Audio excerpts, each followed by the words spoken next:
Hey everyone, thanks for tuning in. If you're new here, consider subscribing. It really helps keep these stories coming. And while you're here, let me know in the comments where you're listening from. Now sit back, relax, and let's get into the story. I was the kind of person who never left the office before 8. That night, I should have stayed later, but a system deployment that was supposed to stretch to midnight got postponed when our client in Osaka lost half their team to sudden absences. I didn't think much about it until my notifications started to pile up. Short clips of people running in Shinjuku Station concourse. A shaky video tagged from Dogenzaka in Shibuya showing people backing away from a man who didn't seem to register being pushed, sirens echoing in the background. The captions were confused, the comments worse. Words like violent attacks and unknown incident showed up on trending pages, and that was enough to nudge me toward Tokyo Station with a different kind of urgency. I reached Marunouchi North entrance a few minutes past 19:30, and the station felt off from the first step. It wasn't just the crowd. Tokyo Station is always a crowd. It was the pitch of the announcements. Too many chimes, too many apologies. The overhead displays for the Tōkaidō Shinkansen were still showing regular patterns of Nozomi, Hikari, and Kodama, but some of the lines stuttered from on time to check status. Staff moved briskly, speaking calmly, but with a compressed energy that had the same effect as a pulled fire alarm. A JSDF truck rolled along the Marunouchi side outside, which I told myself I hadn't actually seen. My Suica card beeped at the gates, and I went down the moving walkway toward the central transfer to the Shinkansen concourse, pulling my laptop bag tight. The station's tiled brightness made everything feel sterile, safe, like a shopping mall at closing time. But the mood broke when a man in a business suit, out of breath, stepped up to ask a JR Central employee if he could still get the next Hikari. The staffer, a woman in her 30s with a tidy bun under her cap, told him, "For now, yes. Please proceed quickly." Her eyes flicked past him toward a group of station police jogging by. I went through the Shinkansen's south transfer gates and headed for the platform for a Hikari to Nagoya. I usually took the Nozomi when I was meeting our partner in Nagoya, but my destination tonight was actually home in Hamamatsu. Hikari stopped there with a little patience and a book. My parents lived farther down the line in Toyohashi. I had planned to visit over the weekend anyway. Tonight, I chose not to think about the reason why that suddenly seemed important. The platform was a thin wind of conversations and rolling suitcases. A spotless N700S train set. 16 cars of white and blue confidence coasted in, brakes whispering, stopping with a precision that never failed to impress me. Car numbers lit in bright blue, doors slid open. The train was a sleek certainty, a promise that whatever the city was becoming, it had an exit. I had a reserved seat in car 11, seat 11C, aisle. Green car was car 8. I glanced that way to admire the wide seats and calm lighting, then moved along the platform. Staff checked tickets. I passed the smoking room sign. Most had been closed or converted, but on some formations the signage lingered, and stepped into car 11 with the familiar rush of cool air and the soft scent of new plastic and a faint disinfectant that always made me think of clean schedules. The interior was the standard 2+3 seating in ordinary class. Blue upholstery, headrest covers, overhead luggage racks, and a vestibule with a toilet and wash basin near the car end. A small service cabinet by the crew door held a fire extinguisher, an AED, and an emergency toolkit. I had never paid attention to that cabinet before. I sat, plugged in my phone to the seat power outlet, and scanned headlines. The clips from Shibuya and Shinjuku turned into push notifications with "Avoid the area" statements. Traffic cameras were going dark across parts of the city. The prefectural government's alert banner hesitated between disturbances and public safety incident. We were still at the stage where no one was willing to say the exact words for fear of being wrong, but the wrongness had already arrived. It was just traveling faster than our language. At 1954, the overhead chime on the platform sounded for departure. The doors closed with their measured weight, the car settled, and the N700S eased forward. The acceleration is so smooth that people who've never ridden it sometimes don't notice they're moving until the station is sliding away like a screensaver. Tonight, everyone noticed. There was a collective exhale, the sound of shoulders lowering a centimeter. Tokyo Station receded, then the tunnel, then the first bright industrial interstices of the city. The digital seat map above the door ticked up past 200 miles per hour, then 250. We were a clean line carving to Shinagawa, Shin-Yokohama, the ocean side of Kanagawa, and, if all went well for us, past the twinkling grid of Shizuoka and the dark shoulder of Fuji, out into a night that might be less complicated than the city behind us. The public address system clicked on. Ladies and gentlemen, welcome aboard the JR Central HIKARI service bound for Nagoya. This is a 16-car N700S train. Next stop, Shin-Yokohama. The conductor's voice was practiced calm. For your safety, please remain seated while the train is in motion. If you need assistance, contact a crew member. Thank you. And so I watched 2 rows ahead as a woman settled her child with a juice box, grateful for something normal. Diagonally across the aisle, a man in his 60s with a crew cut and a straight back sat with his hands folded, eyes tracking the car the way security professionals do. He wore a plain jacket that failed to hide the reflexes underneath. Behind me, a young university student scrolled furiously, swiping between news and an app with a dark green icon that I recognized as a family locator. He kept refreshing, lips moving as if to persuade the map. We passed Shinagawa in a flash. People traded brief texts. I'm on the train. I'm out. I'm okay. The word violent appeared in my group chat again, then biting. Someone joked about a late-night TV drama gone wrong. It didn't land. We eased into Shin-Yokohama. The platform lights washed the windows. A handful more passengers boarded.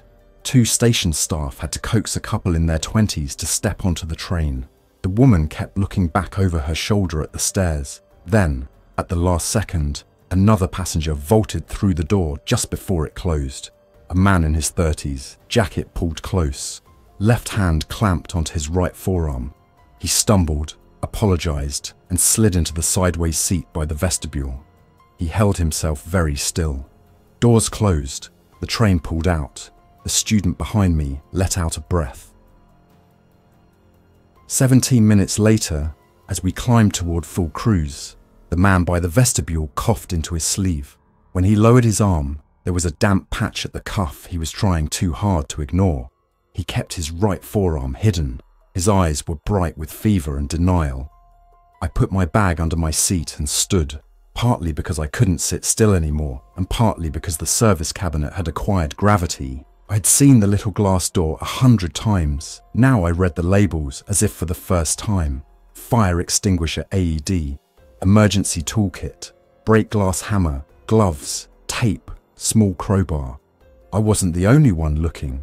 The man with the crew cut tracked me, then looked at the man in the vestibule, then back to the cabinet. He stood with unhurried deliberation, walked to the aisle, and at the same time, the carriage door on the far end opened, and a conductor stepped through, reflective vest over her uniform. She spoke clearly but softly. "Good evening, I'm Aoki, conductor. If anyone feels unwell, please tell me, we can assist." The man by the vestibule tightened his jaw. "I'm fine," he said. It was the kind of fine that meant the opposite. Conductor Aoki's eyes flicked to his sleeve. "Sir, can I take a look at your arm?" "No," he said, and pushed himself deeper into the corner. I expected an escalation, but she pivoted. "Understood. If anyone else needs assistance, please use the call button above your seat." She walked the aisle, eyes on faces, radio at her shoulder. She reached my row and paused. "Please stay seated for now," she said to me, calmly acknowledging that I was standing. "We've had a request from Operation Control to limit movement between cars." "What's happening?" the student behind me asked. Aoki smiled with effort. "We're receiving frequent updates. For now, please keep your seatbelts fastened when seated. and if you see anything unusual, press the button. We're trained for emergencies. Thank you for your cooperation." She moved on, stopping to check in with an elderly couple. The man with the crew cut waited until she had passed, then came to stand near me by the service cabinet, keeping his voice low, his Japanese clipped and formal. "Kanda," he said by way of introduction. "Self-Defense Forces, retired." He nodded toward the vestibule man. "He boarded at Shin Yokohama. He's trying not to show his right arm." "I saw," I said. "Riku Tanaka." I gave my name like a handshake. "Systems engineer." "Useful," he said without irony. He tapped the glass cabinet with one knuckle. "If we need to block this end of the car, we'll need tape, the extinguisher, anything we can anchor to the seat frames. Don't open it yet. No reason to alarm the others." At Shin Yokohama, we had been a train of people trying to reach home. Somewhere between there and Odawara, we became a train trying to reach certainty. The Wi-Fi, always a little patchy at speed, held together long enough for someone 3 rows up to pull up a live stream from Tokyo Station's Yasu side. The camera bounced as the streamer ran. The image showed a flow of people backing away from the glass of the shopping arcade. Something struck the glass from inside with the dull, heavy sound of a body without restraint. The chat scrolled in bright emojis and 4 languages. And then the feed cut to a static image that said "connection lost." A silence rippled through car 11, a recognition that travelled faster than the train. I took my seat when the child across the aisle started to fuss. Her mother, whose name I would soon learn was Aya, tried to distract her with a picture book. The girl's name was Hana, like the flower. Aoki's voice came back on the PA, but this time it carried an edge of authority. "Ladies and gentlemen, we have received updated information from JR Central Operation Control. There are reports of disturbances at multiple stations. Our train will continue to Nagoya, but we ask that passengers remain in their assigned cars. Please do not open the intercar doors unless instructed by crew. If you witness aggressive behavior or someone in need of medical assistance, press the call button. We are here to help." For 2 minutes we were steady. Then someone at the far end pressed a call button 5 times in quick succession, and the cascade began. A shout, a scramble. 2 passengers stumbled back through the intercar door from car 10, practically falling into car 11. One had a sleeve torn open, not bloodied but frayed as if grabbed. The other slammed the door and held it with his back. "There's a man," he said, breathless. "He started biting. He wouldn't stop." The word itself sucked the air from the car. Hana started to cry. Aya pulled her close. Aoki was already at the far end, slipping the latch on the intercar door without opening it, looking through the window into car 10. Her radio squawked with clipped phrases. She spoke into it with measured tones, then turned and raised her voice just enough. "We are temporarily isolating car 10. Please move toward the center of this car and keep the aisles clear. We have trained personnel coordinating with us." "Trained personnel," Kanda said dryly, stepping into the center aisle. He set his stance like a man at a range. "I will assist," he told Aoki. "Thank you," she said without hesitation. She toggled the intercom just for car 11 and spoke again. "If anyone has medical training, please identify yourself." A woman stood from row 14, aisle seat, a badge clipped to her bag. "Emi Kondo, ICU nurse, St. Luke S." She moved with calm purpose toward Aoki and Kanda. "What do you need?" Aoki didn't sugarcoat it. "We need to keep this door secure and stop movement from car 10 until we can assess. We may need to restrain someone safely without causing injury. I have restraints and tape in the service cabinet. There's an AED if someone goes into cardiac arrest. Please help me triage anyone who's hurt." Emi nodded. "I have gloves and sanitizer. If anyone is bitten or has a wound, we need to cover it and keep them separate until we know more." The student behind me finally lifted past his eyes from his phone. "I can help," he said, with the earnestness of someone used to solving things by searching. "Haruto, I'm pre-med, 2nd year." He swallowed and squared his shoulders. "Good," Emi said, instantly upgrading him from passenger to team. "Find the first aid kit. There's usually one near the crew seat. I opened the service cabinet with Aoki's key, and together we took out the extinguisher, a small crowbar, a roll of heavy tape, a pair of utility gloves, and the red AED case. I handed Emmy a small packet of masks. She began distributing them gently but firmly. "If you have one, please wear it. It's for your safety." She avoided saying why. She didn't have to. The man at the vestibule with the hidden forearm watched all this with eyes too wide, too bright. Emmy noticed him and approached. "Sir, are you feeling okay?" she asked. He pulled back. "Don't touch me," he snapped, then seemed to realize how that sounded and tried to soften it. "I'm fine." He pressed his left hand down harder on his right forearm. Emmy noted the posture and retreated for now, eyes flicking to me and then to Kanda in a silent request to keep a watch. The intercar window to car 10 showed a scene we all wanted to pretend we hadn't seen. A man stood in the middle, swaying, head turning in small, searching movements as if he had forgotten where he had been going. Another passenger kept a row of seats between them like a barricade. A second conductor, a man with a square jaw and a calm face, had positioned himself between them, hands out, speaking quietly, body angled to channel and contain. I later learned his name was Morita. He had been with JR Central for 12 years and had a reputation for de-escalating the kind of Friday night that had a little too much sake. Tonight required a different kind of skill. Aoki kept the door latched. Morita saw her through the window and gave an almost imperceptible nod. "Keep it closed." We were now a moving set of compartments, each one balancing safety and pressure. A train depends on orderly flow. Tonight, we were deliberately breaking flow to survive.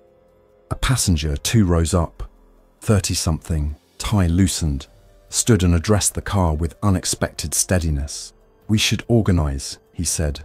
"We should ration water, snacks, charge phones. Don't all use Wi-Fi at once. It might be needed for the crew." He had the tone of a project manager who had survived more than one all-hands. "I'm Sender. I work in logistics. If we divide tasks..." Kanda didn't let him finish. "Good. You're in charge of supplies," he said.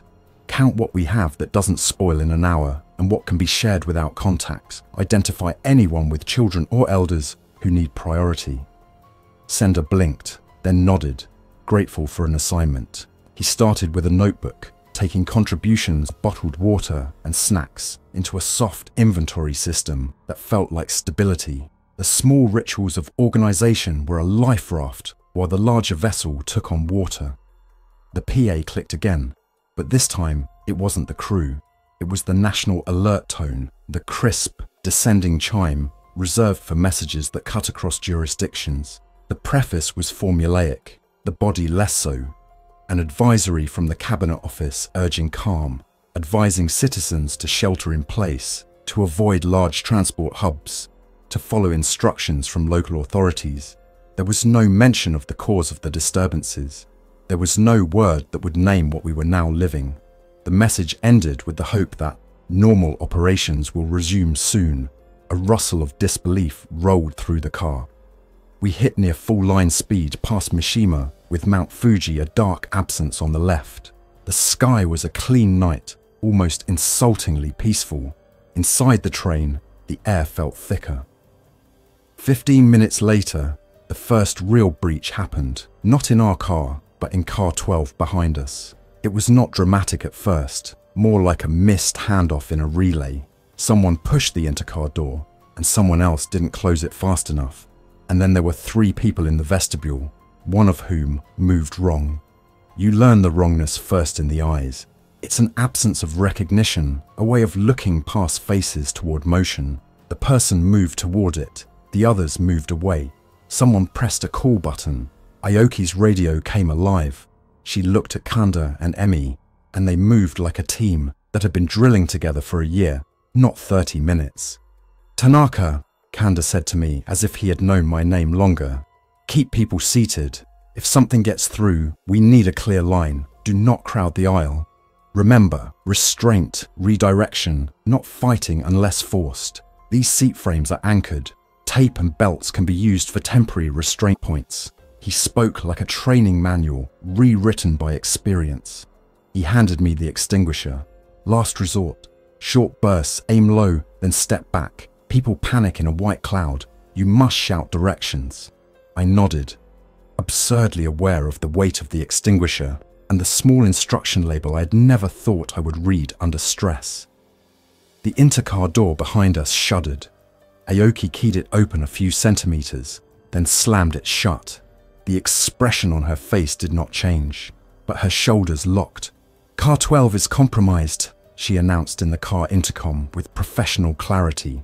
"We are sealing the door. Please remain calm. We need volunteers to help secure this end." 2 office workers, the student Haruto, and a woman in sportswear stepped up. We dragged a serving trolley from the crew space, one of those aluminum carts with locking wheels, and parked it in the vestibule. Wheels braced, straps run through the trolley frame and around the door handle, so even if the latch failed, the door would have to drag the trolley with it. We added luggage straps, seatbelts twisted around armrests, and tape pulled tight across the seams. It would not stop anyone determined forever, but it would slow a confused, force-driven push. Emmy worked the center aisle, checking on people who looked pale or in pain. She asked gently about any injuries, about dizziness, about fever. The man by the vestibule with his forearm hidden had started to sweat in a way that had nothing to do with temperature. Emmy returned to him with a neutral expression that could have been used in any hospital corridor. "Sir," she said, "if you have a wound, I can help cover it. That will reduce the risk of infection." It was the correct sentence in any other situation. Here, the word infection felt like a lit match near dry paper. He shook his head and clamped down harder. Emmy let it go again. She would not escalate without support. We ran past Shin Fuji without stopping. The speed display blinked through 270. Outside, the factories and river lights of Shizuoka Prefecture pulsed past. Inside, phones rang and did not connect. A passenger at row 7 began to pray quietly, not in an abstract way, but like someone reciting a list. Sender's inventory grew into small piles. Water, crackers, rice balls, energy gels. He treated it like a warehouse assignment. It gave people something to do, something to focus on. Another update came from Operation Control through Aoki's radio. I only heard half of it, but the half was enough. "Houston, all trains instructed to prepare for possible unscheduled stops. Service suspension ahead of schedule. Maintain car isolation if disturbances reported. Nagoya Operations Center is establishing a triage zone." Aoki met my eyes, then Kanda's. She switched to the car intercom. "We have been instructed to prepare for a possible stop before Nagoya," she said. "If that happens, we will coordinate a controlled disembarkation. For now, remain seated. We will keep you informed." A passenger across the aisle, mid-40s, wearing a navy blazer, stood. "If we stop at a small station, won't it be worse?" he asked. "No police, no JSDF. Maybe we should keep moving. The train is safe." "The train is safe while we control movement," Kanda said evenly. "It is not safe if we let it become a corridor." He turned to Aoki. "We need status on car 10. Morita slid into view at the intercar window again. He pressed his hand to the glass in a universal delay gesture. Aoki pressed her radio and listened, then spoke. "Car 10 is stable for now," she said. "The person we were concerned about is restrained with seatbelts. 2 passengers were bitten on the hand. The nurse is advising us to keep them separated and cover the wounds. We have gloves and masks. We don't know what we're dealing with fully. We can only reduce risk." The word bitten landed like a thought people were trying not to think. Emmy took a breath and did what professionals do. Frame. "Listen," she said to the car. "We don't have a complete explanation, but we do have common sense. If you have a wound, we'll cover it to reduce exposure to anything. Wash your hands. Wear a mask if you have one. We'll minimize contact. We can do this." You could feel the car take her cues the way a classroom takes a teacher's. We ran through Shizuoka. Rain began. Thin at first, then steadier. The air pressure shift was tiny, but real when the train entered a short tunnel. My phone buzzed with a new advisory from JR Central. Due to public safety concerns, some services may be suspended. Passengers are advised to remain on board and await instructions from crew. Then my mother's name flashed on the screen. I answered. It cut in and out, but I got enough. Riku, where are you? On the Shinkansen, HIKARI, past Shizuoka. Are you safe? For now. Your father is watching the news. They say do not go to big stations. If you can stop at Hamamatsu, I don't know if it will stop. Come to us if you can. If not, stay on the train. Do what the staff say. Do you have water? Some. I'll be careful. The call dropped on a sharp syllable, and for a moment I felt 12 years old and late for a test. We were just outside Kakigawa when the first order came from Central that would define the rest of our night. Aoki's radio blurted, and she listened in that way that tells you she is splitting her attention into 3 channels. She acknowledged, spoke a few clipped phrases, then switched the car intercom. Passengers, we have received an instruction from Operation Control. All Shinkansen are to prepare to stop at the next available station if conditions are unsafe ahead. We will perform controlled disembarkation if necessary.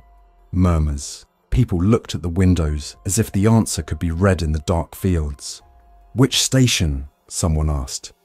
Possibly Hamamatsu, Aoki said. We are awaiting confirmation. Hamamatsu is big, Senda said, half to himself. Too big. He pointed to the map on his phone. A lot of platforms, too many entrances. If there's trouble, Kanda ran the calculation aloud. If we stop, we disembark behind the crew. The crew will coordinate with station police if present. If not, we do not enter a crowded concourse. We stick to the platform, stay in a group, and move toward an exit with clear sightlines. He looked at Aoki. You have keys to the platform gates. I have the key set for emergency access, she said. But the station staff control shutters. Understood. The train began to reduce speed in a controlled way that betrayed the driver's professionalism. The change in tone is subtle, but unmistakable if you ride often. The speed display stepped down through 240, 220. The suspension translated track geometry with a little more voice. The platform lights of Hamamatsu appeared ahead like a constellation laid on its side. We eased into the station. Things were wrong. The platform wasn't empty. We could see station staff in high-visibility vests, but there were people on the far side moving in a way that was not flow. The shutters to the main concourse were half closed. A station announcement, thin and too loud, crackled uselessly.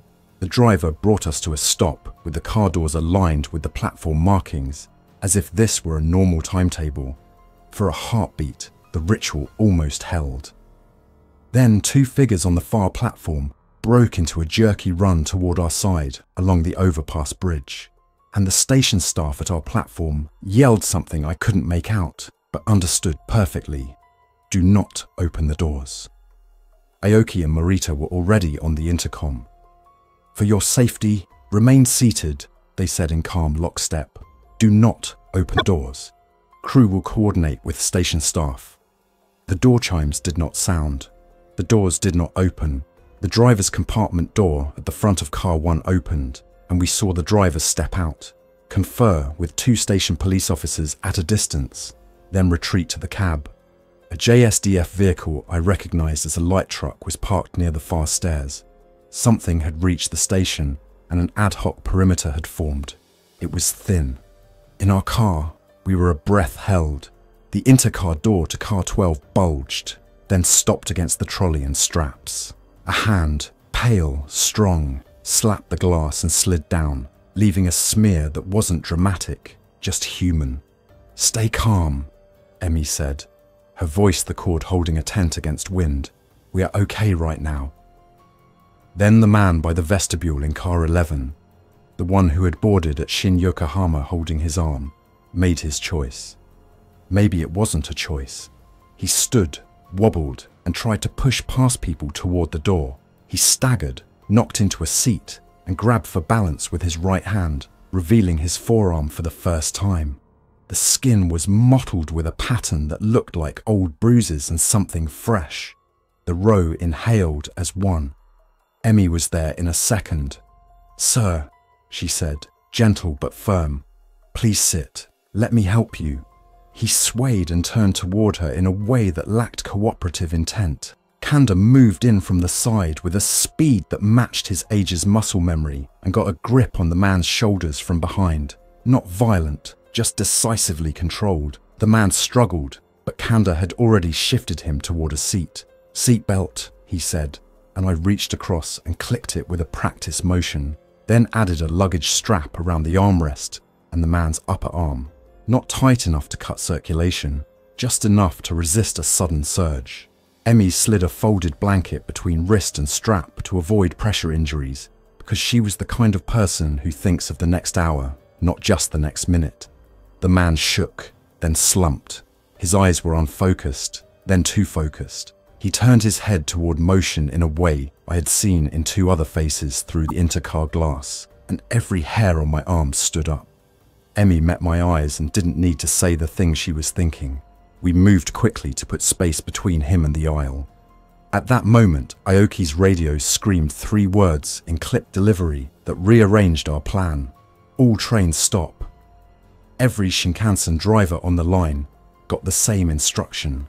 The voice had the tone people use when they have exhausted debate. We felt the deceleration as a steady hand guiding a fast object to safe ground. We were to remain at Hamamatsu, doors closed, until further orders. The platform had become a grey zone. The concourse was a risk. The outside was an unknown. Inside, at least, we could control the variables for a little longer. But that decision carried a cost. In car 12, the pressure on the intercar door increased. In car 10, the restrained man's breathing changed in a way I did not want to interpret. In car 11, the man we had just restrained began to strain against the belt with sudden force, not looking at us as people, but as shapes moving. His jaw worked as if words should come, but didn't. Emmy stepped back out of reach, mask up, eyes clear. "We keep him restrained," she said. "We check his respiration. We do not let him hurt himself or others." "Understood," Kanda said. We had become 3 groups without saying the words. The pragmatists, led by Sender, who organized supplies, assigned charging stations near outlets, and created a simple rotation for the toilet to avoid crowding. The fighters, an accidental team of a retired JSDF sergeant, an ICU nurse, a pre-med student, a conductor, and me, who found himself holding an extinguisher and a bundle of tape as if this made sense. And the majority, the survivors, who did the most important thing by staying seated, following instructions, and giving us space to do what we needed to do. Aoki and Morita coordinated with the station through the radio. The station had a small JSDF detachment holding the concourse side, but could not guarantee the safety of the platform if we opened the doors. There were reports of people on the tracks at the far end. The driver kept the doors locked. We would wait. People hate waiting more than almost anything, but tonight, waiting was the safest thing we could do. We lived in that suspended time for an hour that felt like 3. The train hummed quietly, maintaining systems. The lighting remained pleasantly bright. The air conditioning kept its unobtrusive whoosh. The small signs of order were almost insulting against what we were holding back with luggage straps and resolve. Haruto did small miracles with small tools. He found a first aid kit in the crew compartment and laid out gauze, antiseptic wipes, and tape like a battlefield surgeon, which is what he had become in every way that mattered. Emmy triaged people who reported dizziness or minor cuts, covered injuries, and kept a careful eye on the restrained man's breathing. She asked people to hydrate and to tell her quietly if they felt feverish. She didn't say why. It was obvious. Sender distributed water in half bottles to avoid depletion. He found a roll of small garbage bags and created a system so waste didn't collect. He deputized 2 teenagers to be runners inside the car, carrying messages up and down the aisle so people didn't have to stand. You would be amazed how much safety is created by basic choreography. The child, Hana, slept against her mother's arm for a while, then woke with the quick, disoriented breath of children in unfamiliar places. Aya soothed her and asked if she needed the toilet. The toilet was in the vestibule near the restrained man. Emi escorted them past, calm, careful, guiding Hana's eyes away. Little mercies become policy when you're trying to keep a group steady. At some point, I had lost track of exact minutes. The car swayed slightly, a signaling consequence of an adjacent track movement, and the restrained man lunged against the belt with a surge that startled 3 rows. The strap held. He exhaled a sound that was entirely human in its frustration, and then he went quiet again, eyes moving to movement. My phone buzzed. A system engineer friend forwarded a rumor. JR Central's Operations Center had established a triage and coordination zone near Nagoya Station's Shinkansen platforms, with JSDF assistance. That made sense. Nagoya was JR Central's heart. The rumor added that the center had issued an instruction to stop trains where safe to prevent mass convergence at major hubs. I did not know if it was true, but it fit the behavior we were seeing. Sometime after 21:30, Aoki made an announcement that changed the gravity in the car again. Passengers, we have an update. Due to conditions at major stations, we are instructed to remain in place until an escorted evacuation can be arranged. We will not open the doors until we have confirmation from station police or JSDF. We appreciate your patience and cooperation. She paused, then, taking a calculated risk, added, I also want to recognize that several passengers have volunteered to help. Thank you. We will get through this together. It was the smallest of speeches, but it made a difference. People sat straighter. A group that recognizes itself is stronger than a set of individuals who don't. We had a minute of quiet. Then the situation forced a decision we had been avoiding. In car 10, through the window, we saw Morita's silhouette lean over the restrained man on their side. Another passenger waved urgently at Aoki through the glass, signaling distress. Aoki keyed the intercar door open just enough to pass words. He stopped breathing, she asked, and the answer came in a grim nod. Emi's face tightened in the way professionals do when time and choice collide. AED, she said, reaching for the red case I was still holding like a talisman. We need access. We risk a breach, Kanda said. If we do nothing, he dies, Emi said. She didn't say what else might happen after that. She didn't have to. Procedure, Aoki said, grabbing at the purchase of known steps. We open on my mark, a hand's width. We pass the AED and gloves. 2 people only on the other side. Door sealed again. If they need me, I go. If anything pushes, we close. Kanda posted me on the hinge side with the extinguisher. Haruto behind me with tape. 2 office workers ready to shove the trolley tighter. We counted down. Aoki keyed the latch. The door opened 8 centimeters. Air moved between cars, carrying a smell of sweat and fear and something else. We passed the AED through. Morita's hands were steady as machines in the small window. The door shut. The latch slid home. The straps held. We watched them work through glass and used calm voices. The AED gave instructions in the neutral tone of an appliance. Time stretched thin. We need to switch power to manual if we're here much longer, the driver said to Aoki through the radio. Meaning the systems that keep the car comfortable were designed for motion and for fixed station time, but not for indefinite waiting. Battery backups exist, but you don't gamble with them. It was one more clock ticking. We waited. After too long, the AED said the thing that makes the air colder. Then there was a motion at the edge of our window. A movement that didn't fit the logic of what had just happened, and Emi's face hardened into a new equation. She lifted her eyes to Aoki with a message none of us wanted to receive, but all of us had expected in the backs of our minds. We keep the door sealed, Aoki said softly, not to the radio this time, but to the car. We keep it sealed. We saw Morita and a passenger we later learned was a dental hygienist do the most difficult task. Secure a body in a seat with belts, not because they were ignoring dignity, but because they were preserving everyone's safety. Even through the glass, you could see the sacrifice in that movement. It was somewhere past 22 when the external calculus shifted again. A JSDF corporal and 2 station police officers appeared outside car 11's platform window, signaling. Aoki moved to the door, opened the small exterior communication hatch that allows crew to speak through a hole without opening the main door, and listened. She spoke back. Her posture changed a degree toward action. She walked back down the aisle and made the announcement everyone had been waiting for. "We have instructions," she said. "We will evacuate the train. JSDF will escort us in groups of 2 cars at a time. We will move along the platform in an orderly manner to a designated zone on the concourse with controlled access. We will not go into the main station hall. We will remain in groups and follow instructions." The air hummed with relief and fear braided together. People reached for bags. Aoki held up a hand. "Leave large suitcases," she said. "Take only essentials. Phones, wallets, medication, water. Keep your hands free. Parents with children, you will go first." She looked at Kanda. "Can you and your team help manage the flow?" "Yes," he said, with the small bow of someone accepting a command. "But we have an issue." He inclined his head toward the intercar doors. "Car 10 is not safe to open. Car 12 is under pressure. We should evacuate Car 11 as a unit, and then Car 9 forward. Car 12 back will need a separate corridor." Aoki's radio crackled. She relayed, listened, then nodded.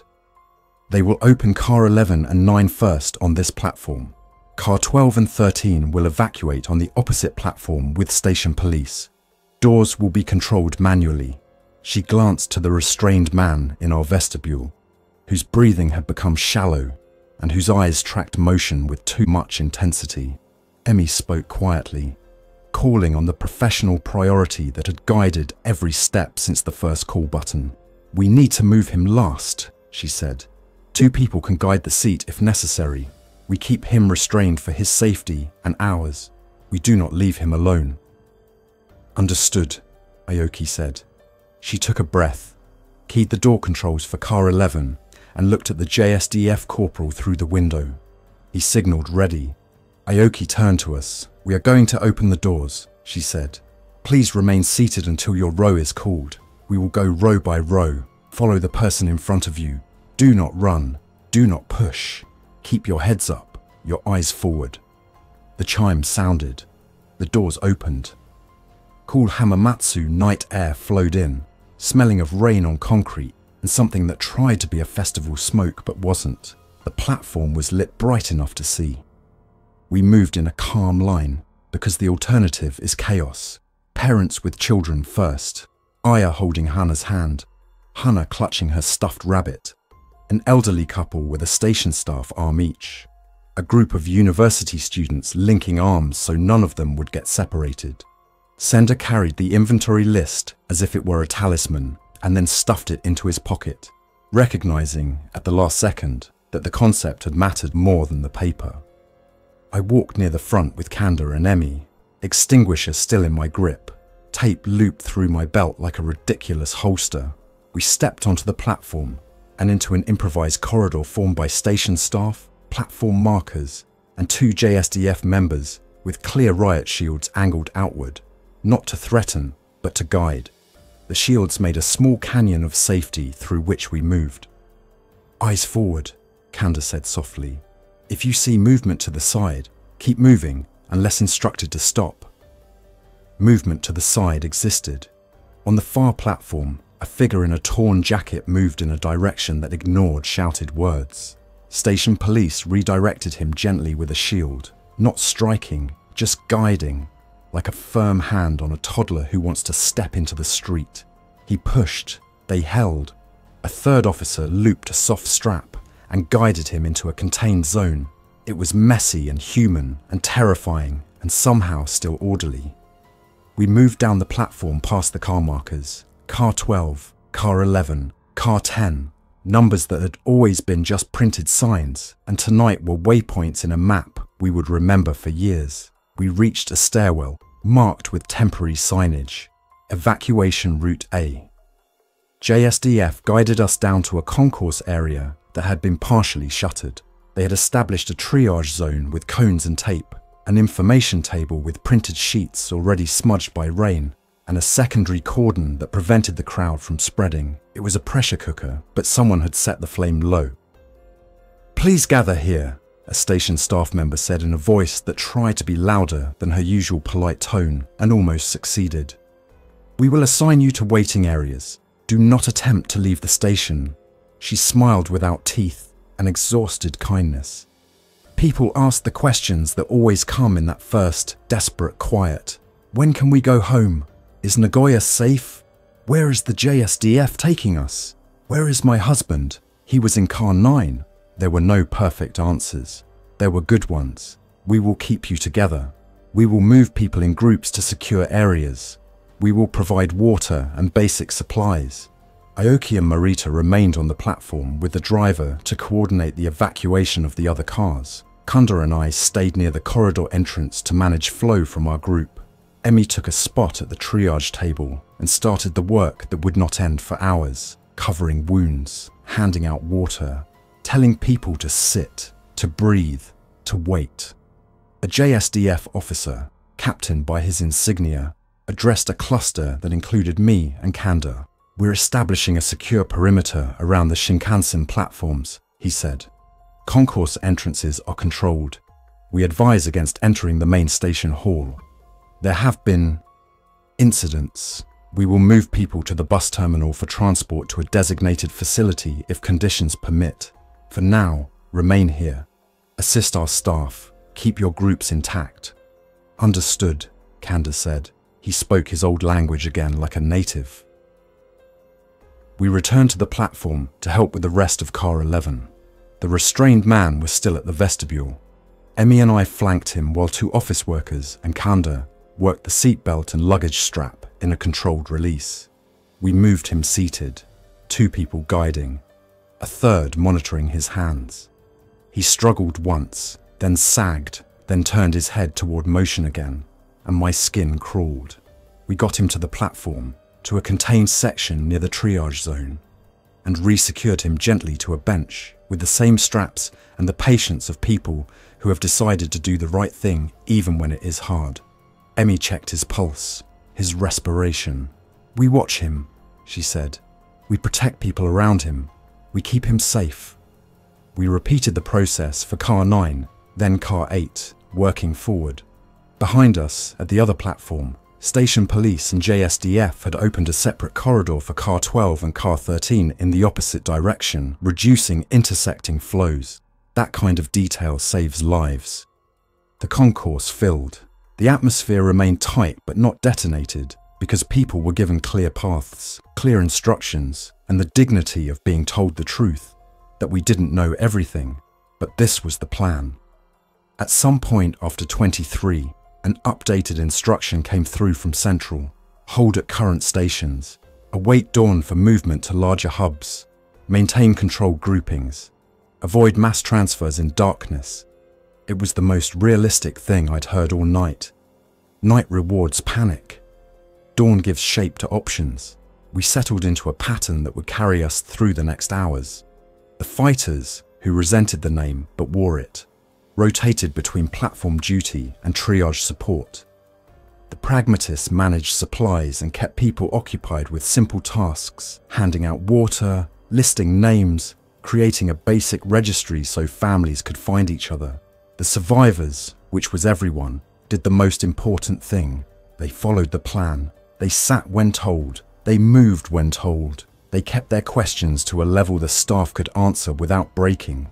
I found myself sitting on the floor with my back against a column at one point, extinguisher between my knees like a ridiculous pet. Hannah wandered over and sat down near me, staring at the red canister. "Is that a fire thing?" she asked. "It is," I said. "It's very heavy." "Can I touch it?" "Just with one finger." She did, solemnly, then smiled, satisfied that it was real. Children are anchors to a world that still exists. Aya bowed slightly. "Thank you," she said, "for helping." "I'm just carrying things," I said. "That matters," she said, and somehow it did. I checked my phone again. The YouTube-friendly part of my brain that normally thought in terms of voiceover and pacing startled me with a detached observation. The story of the night was not dramatic in the way people imagine. It was complicated, tense, and full of small decisions. 1,000 small decisions made by trained professionals and ordinary passengers not to make things worse. That was the victory, if victory was the word for holding a line against something undefined. Around midnight, rumors reached us that some trains had tried to push through to Nagoya and had been turned into static problems on busy platforms. Others had stopped between stations and were being escorted along the tracks by JSDF in slow, careful processions. The friend from Operation Control texted that the centre had gone fully manual on certain traffic patterns, an unprecedented play that had required courage and a willingness to break routines in service of people, not schedules. The story of the night was the story of professionals adapting. In the small hours, Emi and Morita shared a moment over a paper cup of water that broke my heart with its tenderness. They didn't say anything profound. They just acknowledged that they were tired, that they had done what they could, that they would keep doing it. Kanda sat on a bench with his hands loosely folded and eyes half closed, the posture of a man who can sleep anywhere in 60 seconds if given permission, and who does not give himself permission often. I looked at the platform edge and thought of the decision that had dominated our debates earlier: remain aboard and fortify the train as a moving fortress, or disembark into an unknown small city and risk exposure. In the end, neither option had been perfect. We had chosen to disembark because the risk of being trapped in a steel tube with failing isolation and increasing internal pressure had outweighed the risks of a controlled move into a managed space. In another scenario, with a different station, a different night, maybe we would have chosen to stay. Survival is not about finding one plan that always works. It's about reading the map in front of you and committing to the best path with the people you have. Just before 4, the rain stopped. The station lights looked less harsh. The PA carried a revised tone, less urgent, more structured. A JSDF captain briefed the gathered groups with a simple, clear plan. At first light, we will move you in buses to a designated facility for further instructions. Families will remain together. We have water and basic supplies. If you are separated from your group, proceed to this desk and say your car number. We will help you. If you feel unwell, please come to the triage area. Do not be embarrassed. We are here. People exhaled. You could hear the sound of bodies relaxing. Just a notch, which is what hope sounds like at 5 in the morning on a station concourse.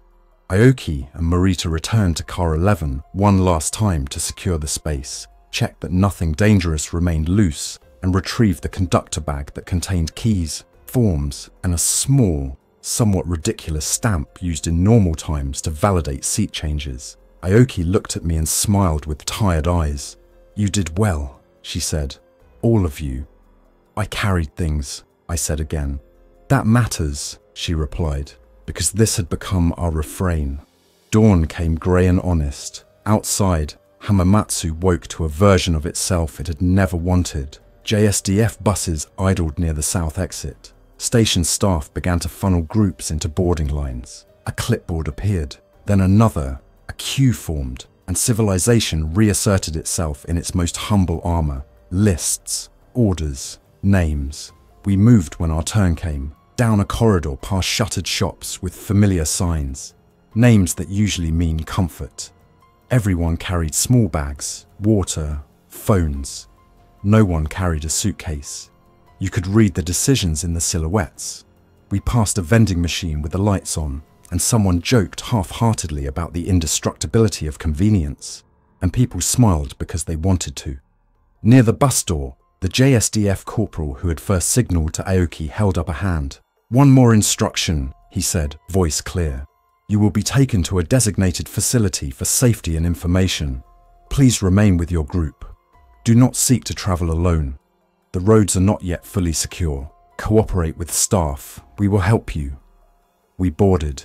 The bus smelled like any bus. Vinyl seats, faint diesel. People took their places like schoolchildren on a field trip. Careful to leave space. Careful to keep the aisles clear. Careful not to bump anyone accidentally. The driver adjusted his mirrors and looked like he had never been more focused.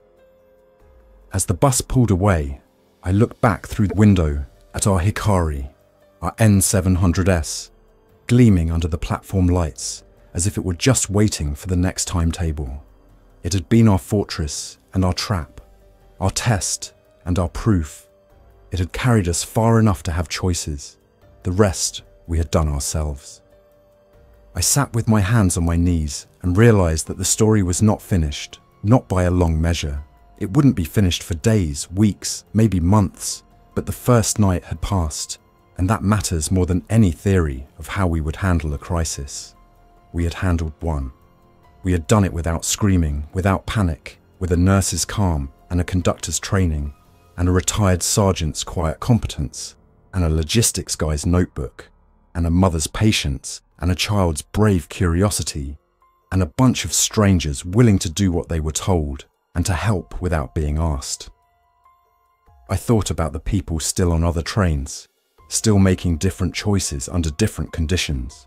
I thought about the staff at Operation Control in Nagoya, breaking and rebuilding schedules in service of safety, something no manual had described, because manuals cannot know every night. I thought about my parents in Toyohashi, probably already awake, the TV on, coffee brewing, waiting for a bus that would arrive when it arrived. I took out my phone and typed a message I knew might not send for a while. I'm safe, on a bus from Hamamatsu. I'll update when I can. Stay home, lock the doors, drink water. I hit send and put the phone away because it was time to look up, to be present for the next part, to carry the extinguisher only if asked. As the bus rolled south toward a school gymnasium that had always been for sports and was now for shelter, I thought of a piece of advice my mentor at work gave me during a server outage once, the kind that makes headlines and hurts reputations. In the first hours, he said, your job isn't to be a hero, it's to keep things from getting worse. We had done that. On a train built for speed and comfort, we had learned how to slow down and hold still. We had found a way to be a community in a place designed for passing through. We had made it to morning. And morning is when plans, even fragile ones, become possible again. Thanks for listening. If you enjoyed this story, don't forget to like and subscribe. Your support keeps these creepypastas coming. Until next time, stay alert, stay safe, and never ignore the feeling that something is watching.